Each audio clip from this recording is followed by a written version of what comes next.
5 centuries ago. 5 centuries ago, the wealth-producing power of England, man for man, was small indeed compared with what it is now. Not merely were all the great inventions and discoveries which, since the introduction of the steam, have revolutionized mechanical industry, then undreamed of, but even agriculture was far ruder and less productive. Artificial grasses had not been discovered. The potato, the carrot, the turnip, the beet, and many other plants and vegetables which this farmer now finds most prolific, had not been introduced. The advantages which ensue from rotation of crops were unknown. Agricultural implements consisted of the spade, the sickle, the flail, the rude plow, and the harrow. Cattle had not been bred to more than one-half the size they average now, and sheep did not yield half the fleece. Roads, where there were roads, were extremely bad, wheeled vehicles scarce and rude, and places 100 miles from each other were, in difficulties of transportation, practically as far apart as London and Hong Kong, San Francisco and New York are now.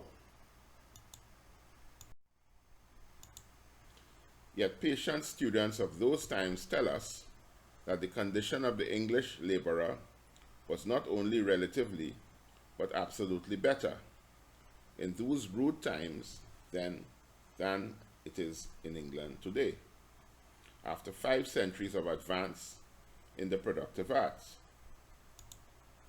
They tell us that the working man did not work as hard as he does now, and lived better, that he was exempt from the harassing dread of being forced by loss of employment to want and beggary, or of leaving a family that must apply to charity to avoid starvation. Pauperism, as it prevails in the rich England of the 19th century, was, in the far poorer England of the 14th century, absolutely unknown. Medicine was empirical and superstitious.